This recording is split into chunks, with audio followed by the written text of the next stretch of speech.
to just a ball winner. There's the, as I said, it's whatever complements Declan Rice, I think will be the best. I think the best balance in your midfield is probably Jorginho, Odegaard, and Rice was that. Declan Rice, Fabian Ruiz. Declan Rice is 6 just to clean up. And you got. But everyone keeps telling me Rice is an 8. I don't think he's an 8. He's an 8, but if he's going to be utilized in the 6, then you got to have a goal scoring 8. Fabian Ruiz can get goals. Yeah. Rice don't offer enough going forward to be an 8 for me. I think. Like for me, he's a 6, and I've always said this. I've always stood on business. I think Rice is a 6. He's an elite ball winner. Yes, is there issues with his passing and his progressive play? Of course. So how can he be an 8 if everyone talks about his issues with the ball and his issues progressing? This is what I'm saying, bro. Like I think Rice is a 6 who can play 8. I'm just saying that them issues come from rivals that saw man at the Euros under Southgate and just want to chat rubbish in it because bro, man, we've seen a lot of players under Southgate and not look good, and you've joined in the same way, folks. No. I'm talking specifically about the Rice agenda, innit? Yeah, but I'm saying that happens for a lot of the England players. They ate in it. Do you know what I mean? Because no one will say Foden stinky or this can't do that and can't do this. He done. Bro, Foden got bare. Foden caught bare corn for England, bro. I agree, he caught corn, but now it's just all silent, and no one will say Foden can't pass a ball or Foden can't do this or he can't do that. Bro, people have been saying that about Rice. The progression thing was being said in January, bro. It was just rubbish because you see him doing the progression thing in games. If you watched us, I'm just saying, in the Prem alone, 7 goals and 9 assists for his first season. And that doesn't sound like someone to me that doesn't know how to play forward or how to play. No. Now hooks. Don't ignore context. He's on set pieces. Don't do that. He's on set pieces. He's on set pieces. That's not got to do with his progressive play in play. I'm just saying, innit? Oh, what's all 9 of those assists up on corners? Bro, most of them are from corner. Yes, most of them are from set pieces. Yes, okay. They were. What about the goals then? No. For me, no. Declan Rice has always been a decent ball striker, but in terms of what he has going forward, for me, he doesn't offer that much going forward. He doesn't. You think Declan Rice offers better going forward? I think he offers. Not better. He offers enough for what Arsenal do. He offers enough, and if you have another player that can do similar to the same and is also defensive minded like Rice, then for me, you said you want Rice. If you get Rice playing the best, that's when I think it's Odegaard, bro. If we have 2 players that complement Odegaard and we have him doing at his best, Montel, he is. I swear to God, it's like poetry, bro. Watching this guy, he is unplayable, fam. If we get him playing football, it is long days for everyone. No one can touch this guy, bro. So for me, if you get Odegaard playing, that is the key. That is the key, fam. Yeah, but I just think because people see Declan Rice carry the ball, people just automatically think he's an 8 because he can drive with the ball, bro. No. Stop it. This is where things get missed out. Declan Rice, why? Look how many times he wins the ball up the pitch, high up, because people can't get past him, and it's a turnover. Ball winner. Up the pitch. Like no, he's a ball winner at any point in the pitch. He's an elite ball, like he's one of the best when it comes to ball winning, if not the best. When it comes to ball winning, Arteta likes him in the 8 because we like to suffocate people. But you man complain about his ability. Everyone complains about his ability on the ball. But like, I think when I'm thinking. Is Rice a destroyer? I'm thinking box to box midfielder in it. Like I feel like people just. By the way, I didn't say he can't do box to box. You know what I mean? I said I didn't say he can't do the box to box thing. Is Declan Rice a destroyer? Yeah. I don't know. Like, look, I'm speaking specifically in Arsenal's system, innit?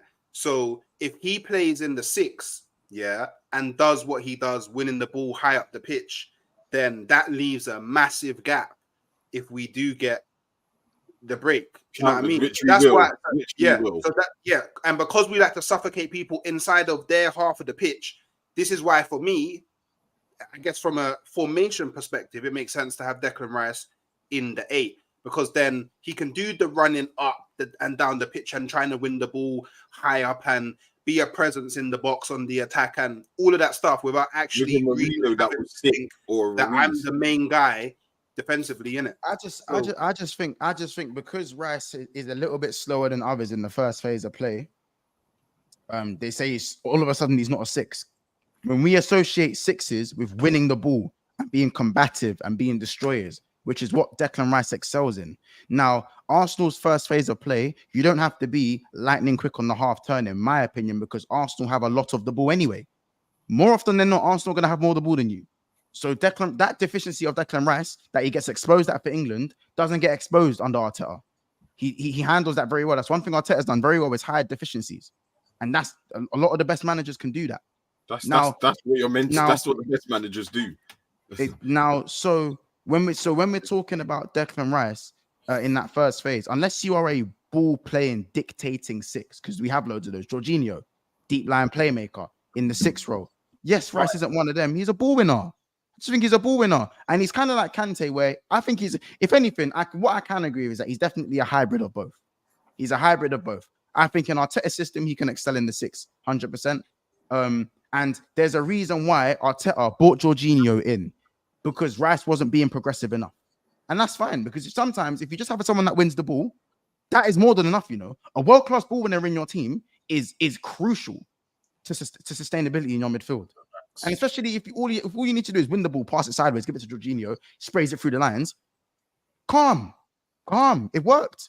Arsenal's longest run, where they looked fucking unplayable, when they done up my club, they done up everyone, was when it was Rice, Jorginho, and Odegaard. That was the midfield where I was literally sitting there going, "Wow." Yeah, wow. But Declan Rice was on the left, though, right? He was on the 8. Yeah, he was on the. This is what I mean. Like we're thinking, bro. We're thinking too much Odegaard was in the 8, and bro, Jorginho was playing further forward than Rice, bro. Jorginho was playing further forward. Times, okay, because obviously Arsenal, like the positions, like the players in positions. This is why I'm saying 2 of them, Fabian Ruiz, who can do both. Marino can do both. Declan Rice can do both. This is the whole point, so that Declan can play 6 at times in the game. He doesn't need to stay as a 6 certain opponents. Because Montel, he can do the 8 thing, like you said, he's a hybrid, so he can get up. I just like to say box to box. That's what I'm saying.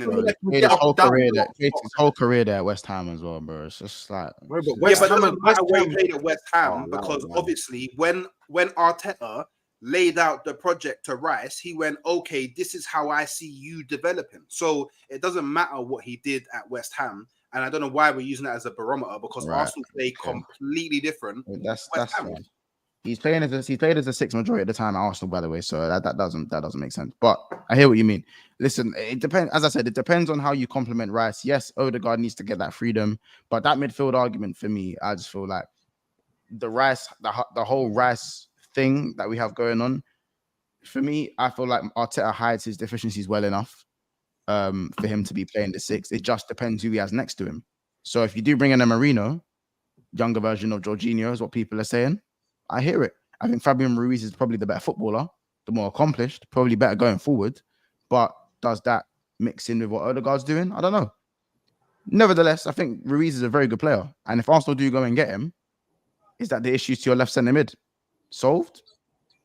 Of course. Could be. Because then Rice is definitely the 6, right? Right? Ruiz ain't no 6. So if Ruiz is playing and Odegaard's playing, who's playing 6? So I'm asking you a question. Who's playing 6? No, Rice can play 6. I don't get your point, bro.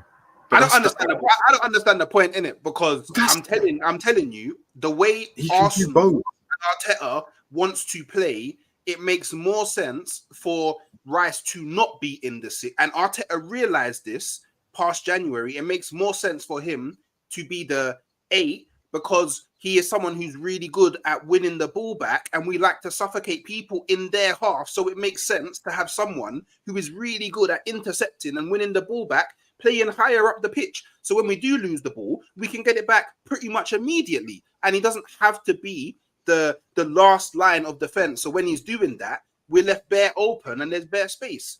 So hence why we're looking at players in the midfield that can play 6 and 8. So yes, Rice can play the 6. He can. I'm not denying that. But I'm saying the way that Arteta wants Arsenal to play, Rice is more likely to be playing the majority of next season on that left-hand side of the centre midfield.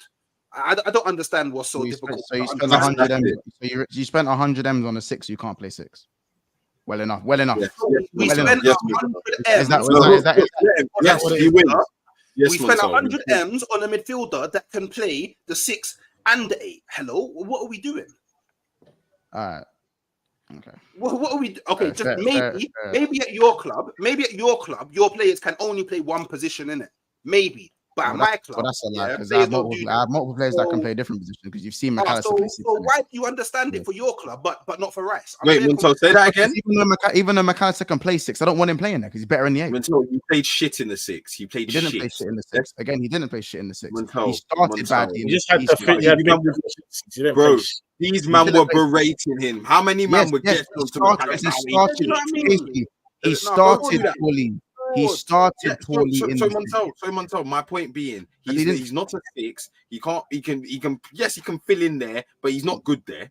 There's not like he's playing at a high level. No, he played very well after I thought he was shit, and then he started to play very well and continued to play very well. But I can still understand that for me, his best position is the 8. If he fills it in the 6, he has to. It would probably be better if he's in a pivot, which would if you're in a 6, but you're not the best 6, it probably helps to have a partner there. So you partner him with another 6, and then you play your game. Yes, I understand you can play the 6 and the 8. I literally said earlier, Rice is probably a hybrid of both. I personally think he's a 6 who can play 8, but it doesn't make sense to me. It doesn't make sense when people say Rice is an 8. You just said we bought a £100 million 6 that can't play 6, and then you just said he's a 6. Because you man keep telling me he's an 8 and he needs a partner. I believe Rice can play lone 6. I believe he can play lone 6. I don't. It doesn't matter. Anyway, I tell you, I won't leave him alone. Man isn't even. Man's not a specialist in a position he's played for 17 years. Anyway, let me know. Anyway,